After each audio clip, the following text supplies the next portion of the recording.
कृष्णम वंदे जगत गुरु। श्री वृंदावन बाके बिहारी लाल की जय हो। मैं यही देख रहा था ना, भारत के वीरों का, भारत की शक्ति का, भारत की माताओं का। हम लोग कितने ठंडे हो गए हैं और बातें बड़ी बड़ी करते हैं। हिंदू राष्ट्र हो जाए, हमारी बेटी सुरक्षित हो जाए, माता पिता की सेवा हो जाए, लेकिन जय बोलने में राष्ट्र के लिए बिल्कुल है। हम लोग है या नहीं है? मेरे गुरुदेव कहते हैं जय बोलने से दो काम होते हैं। एक तो ठाकुर जी के चरणों में हाजिरी लगती है, और जो ठाकुर जी की जय करता है उसके और उसके परिवार की जय होती है। इसलिए प्रातः काल उठते ही श्री वृंदावन बाके बिहारी लाल की जय बोलना चाहिए, है ना। इस पावन भूमि को नमन बंदन करता हूँ। मंच पे विराजमान परम आदरणीय, परम पूजनीय हम संतों के शिरोमणि। और महाराज जी, आप देखिए, आपका नाम है ना वेणुगोपाल महाराज, और जगत गुरु हैं आप। भगवान कृष्ण स्वयं वेणु के द्वारा राम कथा कर रहे हैं। ऐसे में व्यास जी महाराज को कोटि कोटि नमन और वंदन करता हूं, है कि नहीं है? वेणुगोपाल जी महाराज अपने मुख से राम कथा कर रहे हैं, बहुत सहज सरल है। और महाराज जी ने, मैं झूठ नहीं कह रहा, मैं यहाँ बैठा हूँ, अभी बैठे बैठे मन में एक विचार आया कि मेरा बांके बिहारी चाहे, एक दिन मैं परीक्षित बनूं और आप कथा मुझे सुनाएं। इतनी सुंदर कथा आप हैं, ऐसा लगता है टकटकी मार के सुनते रहे। महाराज जी बहुत अच्छी कथा कर रहे थे। महाराज जी ने एक बहुत अच्छा प्रसंग किया, अभी मैं बता दूं, महाराज जी ने भी बताया। महाराज जी, एक तो ये ब्रजवासी शरीर है, और श्री धाम वृंदावन में महाराज जी के चरणों में बैठ के मैं एक बात बताता हूं कि मैं ना तो दूध लेता हूं, ना दही लेता हूं, ना फ्रूट्स लेता हूं, ना ड्राई फ्रूट्स लेता हूं। खाली शाम को जरा सी सब्जी लेता हूं बस, क्योंकि मेरा जीवन संतों के चरणों की रज से है, बांके बिहारी की रज से है। मैंने पूरा जीवन बांके बिहारी राष्ट्र को समर्पित किया है। इसलिए महाराज जी जानते हैं, आज तक मैंने आश्रम नहीं बनाया है ना, और ना बनाऊंगा, ऐसा मन में सोच रखा है।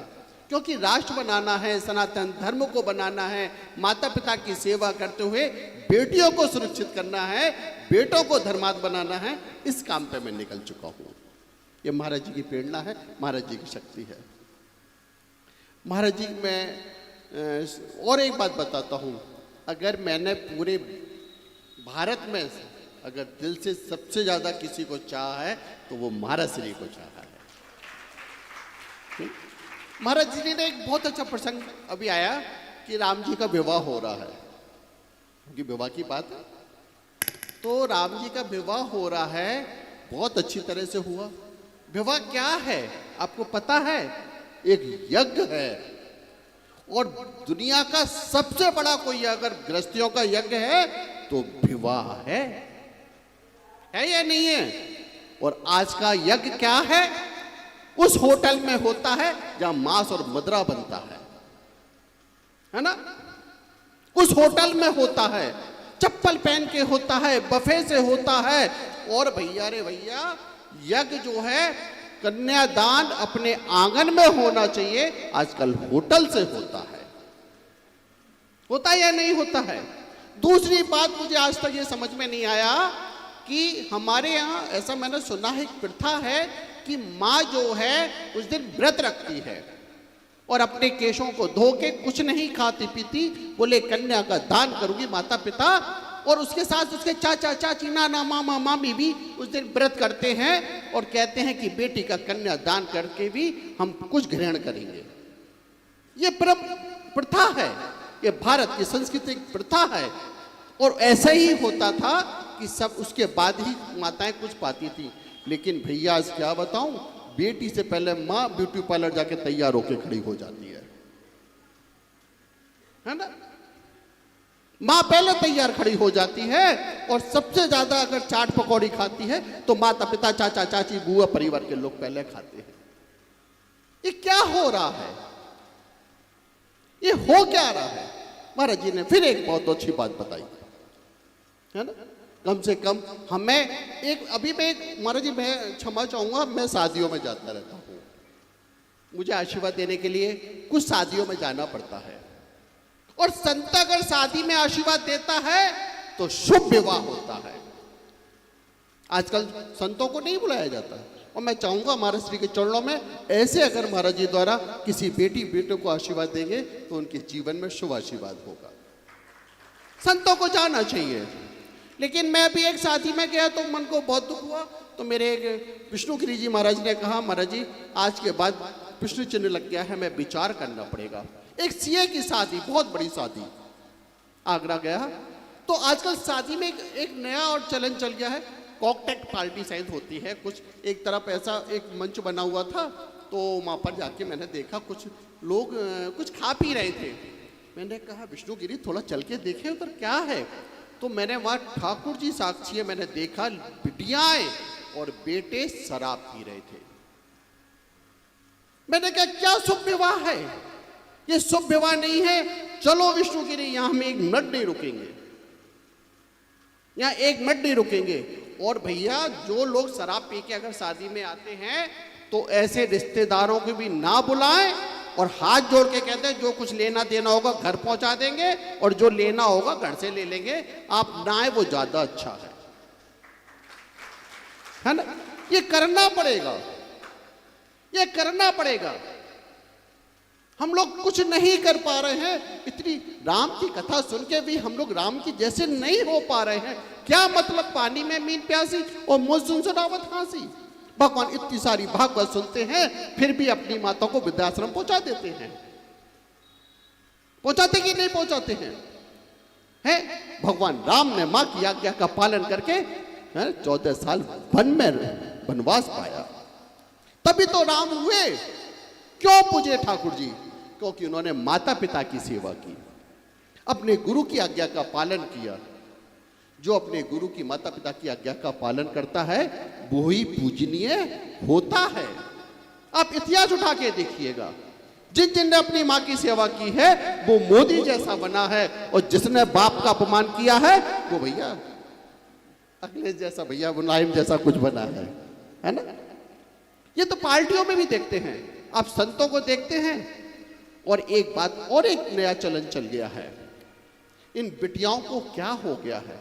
और सारी एक महाराज जी आज राम कथा कर रहे हैं, मैंने एक शायद मैं कथा नहीं करता, मुझ पे आती नहीं, मुझे सुनना बहुत अच्छा लगता है, सुन के ज्ञान आता है, मुझे सुनना बहुत अच्छा लगता है। एक मैंने महाराज जी की कथा सुनी थी गंधारी और धृतराज की, कि गंधारी ने अपने आंखों में पट्टी बांध ली थी, बांध ली थी ना, ये सब जानते हैं। आपने भी बांध रखी है ना। और वो धृतराज अंधा था, इन पिताओं ने भी बांध रखी है। हम अपनी बेटियों को स्कर्ट बनाने लग गए हैं, जिसका नाम ही है कट। कभी आपने देखा है कोई मुस्लिम की बेटी आज तक लुटी है? कभी देखा है? हमको मंदिर में लिखना पड़ा है कि पूरे परिधान में आए। कितने शर्म की बात है, कितने शर्म की बात है। छोड़ रख दिया है हमने अपनी बेटियों को। कौन सी शान है हमारे सामने, जैसे चाहे वैसे निकल जाती है, हम लोग कुछ नहीं कर पाते। क्यों? ये भारत है, यहाँ राम और कृष्ण की भूमि है, यहाँ राम और कृष्ण पैदा हुए, सीता जैसी माँ पैदा हुई, शक्ति पैदा हुई, दुर्गा पैदा हुई। ये क्या तमाशा बना दिया है राष्ट्र का। इतनी सारी कथाएं क्यों होती हैं? क्योंकि आपके जीवन में परिवर्तन आए, आप लोग संस्कारी हो जाएं, आपके बेटे बेटियां संस्कारी हो जाएं। हैं? आप क्या समझ रहे हैं? खाली आप लोग ये मत समझो एक बार मनुष्य जन्म मिला है और बार बार कब मिलेगा। एक नंबर से लड़का आईएएस रह जाता है, पीसीएस रह जाता है, सीए रह जाता है। आप ये मत सोचना कि मालाएं जप ली और ठाकुर को पा लिया, ऐसा नहीं होता। जब तक अपने हृदय में राम नहीं होगा तब तक मंदिर में भी राम आपको नहीं मिलेगा। पहले अंदर राम को बिठाना पड़ेगा, अंदर कृष्ण को बिठाना पड़ेगा, अपने आप को पहचानना पड़ेगा। स्वयं को पहचानो कि आप है कौन। हनुमान जी को श्राप लगा था कि नहीं लगा था? वो तो हनुमान जी थे। आप तो तुच्छ मनुष्य हैं, लेकिन तुच्छ भी हैं तो एक बात ध्यान रखना है, राम जी के, सब ठाकुर के हैं। है या नहीं है? तो आपको भी श्राप लगा है। उस समय जामवंत जी ने हनुमान जी को जगाया था, आज आपको मेरे महाराज श्री जगा रहे हैं कि आप अपनी शक्ति को पहचानो, अपने आप को पहचानो। मेरे प्यारों, अगर अब नहीं जागे तो कभी नहीं जाग पाएंगे। आप सोचिएगा, आप देखिएगा, वृंदावन में तो एक नया चलन चल गया है। सबसे अच्छी बात तो मुझे ये लगा कि महाराज श्री की मुझे कथा में 2-3 बातें बहुत अच्छी लगती हैं। 2 मिनट का समय ले लूँ भगवान, सिर्फ 2 मिनट का, क्योंकि आज रामेश्वरानंद जी की भी जाना है, उनका शरीर है ना ठाकुर जी का। सबसे अच्छी बात लगी, कथाएं बहुत होती हैं और होनी भी चाहिए, लेकिन शायद मुझे नहीं पता पहला कोई प्रसंग है, कोई नियम होता है कि आप स्कूल आ रहे हैं तो ड्रेस पहन के आना, ऐसा कुछ नियम है ना? है, सब जगह नियम है। अगर आप कोर्ट में जा रहे हैं तो ड्रेस पहन के आना, आप डॉक्टर में है तो ड्रेस पहन के आना, ऐसा कुछ नियम है ना? है। लेकिन कथा का भी नियम है कि परीक्षित जो है व्रत रखेगा, जमीन पे सोएगा, दाढ़ी मूछ नहीं बनाएगा, कपड़े से सर्फ साबुन से नहीं धोएगा, साबुन नहीं लगाएगा, है ना? और ब्यास जी को भी यही करना पड़ेगा। अच्छा सही बताओ, कितने को लगता है कि ब्यास जी ऐसे कथा करते हैं? सब दाढ़ी बना लेते हैं। जितने बड़े बड़े पंडाल हैं, जितने बड़े बड़े मंच हैं, क्या होगा? क्या होगा? ये कथा, एक कथा जैसे राजा रानी की कथा नहीं करते थे, बाओ बच्चे नाना नानी तुम्हें सुनाए कथा, है ना? कथा सुन लो। ये कथा नहीं, मेरे ठाकुर का वर्णन है। जो कथा है, आप क्या समझ रहे हैं इस कथा में कहीं हनुमान जी बैठ के कथा सुन रहे होंगे? ये कब है? जब नियम से कथा सुनी जाती है और ऐसे नियम से कथा की जाती है। एक नया चलन चल गया है, वृंदावन में एक रोज नया वृद्धाश्रम खुला है, भारत में रोज एक नया वृद्धाश्रम खुला है। आपको बता देता हूं, वृद्धाश्रम में दान देने वाले को 7 पीढ़ी भोगना पड़ता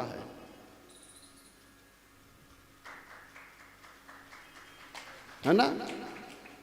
दान देने वाले को, दान गौ के लिए है, दान मंदिर के लिए है, दान विद्यार्थी के लिए है, दान गरीबों के लिए है। आप एक माँ और बेटे को अलग करके और वृद्धाश्रम में देते हैं। आपको ये दर्द मालूम है दुनिया का?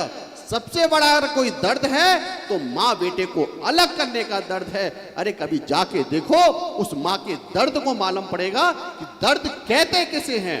ना इतना दर्द कैंसर में है, ना इतना दर्द किसी चीज में है जितना दर्द माँ को वृद्धाश्रम भेजने में है। वृद्धाश्रम का दर्द देखेंगे ना, इतने के बाद भी, मेरे पास भी तो 1-2 माएँ रहती हैं, अगर आप देखेंगे तो माँ मालूम है क्या कहती है इतने के बाद, मेरा बेटा कैसा है बाबा जी? मैंने कहा गाली दे तो ये छोड़ आया। बोले नहीं निकलती महाराज जी, वो सुखी रहे जैसा भी रहे, ये माँ है, ये दुनिया की माँ है? हर दर्द की दवा माँ है। आपको दर्द होता है तो माँ याद आती है, ना गुरु याद आता है, ना भगवान आता है, ना बाप याद आता है, खाली माँ याद आती है? आप 9 महीने पेट में, आप 1 किलो पेट में वजन बांध के देखें, आपको मालूम पड़ जाएगा। 9 महीने पेट में रखती है। दुर्भाग्य देखो इस माँ का, दुर्भाग्य देखो, अपना खून का दूध पिलाती है और जब बच्चा 8 साल का होता है तो टॉफी चुरा के खाता है। माँ से कहता मैंने नहीं खाया, चोरी करने लग जाता है, भूल जाता है, उस माँ की तपस्या को भूल जाता है। ये दुर्भाग्य है, ये दुर्भाग्य है मेरे प्यारों। इस माँ का दर्द समझो। मेरे महाराज जी जानते हैं, महाराज जी जानते हैं, मेरे आदि गुरु शंकराचार्य ने भी अपनी माँ की सेवा की। और महाराज जी मैं क्षमा चाहूंगा मेरी माताओं, मैं आज तक अपनी माँ को नहीं छोड़ पाया। मुझे सारे लोगों ने कहा कैसा साधु है, कैसा है? मैंने कि मैं अब जैसा भी हूँ, मैं माँ की चोटी गोदता हूँ। और झूठ मानोगी, अगर महाराज जी क्या चूल्हे की रोटी बनेगी या बाटी बनेगी तो 2 रोटी मांग के माँ के लिए ले जाऊंगा, है ना? एक ही बात तो भाई, मैं सब कुछ हो जाऊं, मैं देश का राष्ट्रपति भी हो गया, या आदि गुरु शंकराचार्य भी हो गया, या राम जैसा भी उसके चरणों का दास हो गया, लेकिन माँ से ही हो गया, उससे आगे नहीं हो पाया, है ना? उसी से हुआ। मेरे प्यारों, मैं एक बात और कहता हूं, क्योंकि मैं हर मन से कहता हूं 2 मिनट के लिए, मेरी लाडली बहनों, दुनिया में एक चीज नवलगिरी मांगता है आपसे, मेरी बहुओं, आज का एक चलन चल गया है कि सास बुरी है। बस कितना भी कर ले सास बुरी है। अपने बच्चों को दादा दादी के पास नहीं बिठा लेंगे, टाइम नहीं है, इसलिए तो संस्कार नहीं है।